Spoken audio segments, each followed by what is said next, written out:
No, I'm not. Holy shit! Oh my god! If you were to ask someone what a thunderstorm is, you probably would get a quick answer about rain and lightning. Ask that person to elaborate on the formation, and you may be met by confused glances. The textbook definition of a thunderstorm is a cloud or cluster of clouds that produces thunder, lightning, rain, and sometimes hail and tornadoes. There are 4 different types of thunderstorms, and in this video, we will discuss the formation and the 3 stages of the typical summer thunderstorm, the single-cell thunderstorm.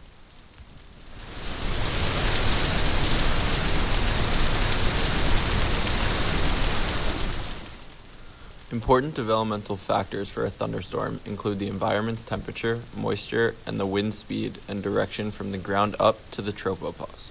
A parcel of air will not rise unless it is forced upward away from the surface and/or is unstable, that is, warmer than its surrounding environment.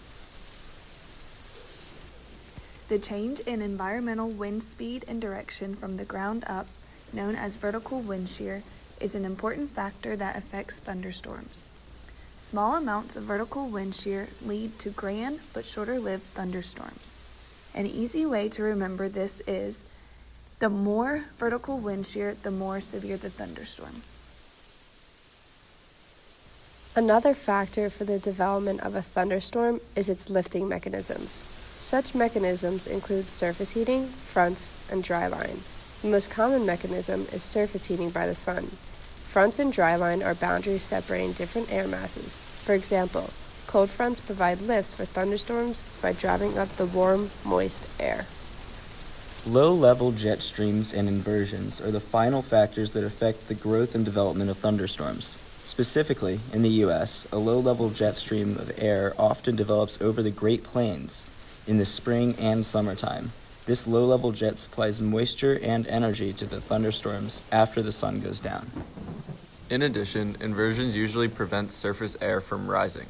During hot summer days, the hot, dry air acts like a lid on a boiling pot, concentrating energy below it until the near-surface air is warmed enough by the sun to blow the cap and rush upward violently.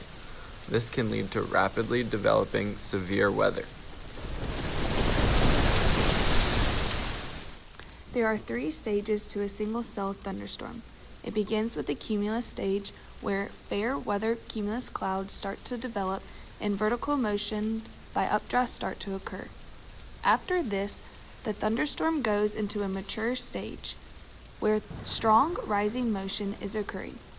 The clouds rise high enough into the atmosphere to where precipitation can begin as a downdraft occurs. This precipitation is usually heavy rain, but can also be hail in the case of a more severe thunderstorm. The third and final stage is the dissipation stage, which is when the cloud is a fully developed cumulonimbus. Light rain occurs until the rising air is complete.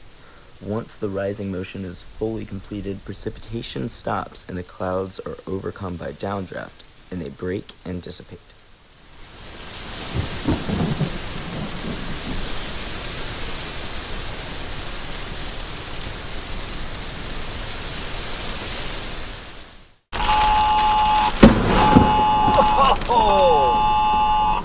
Oh shit! Got that on video!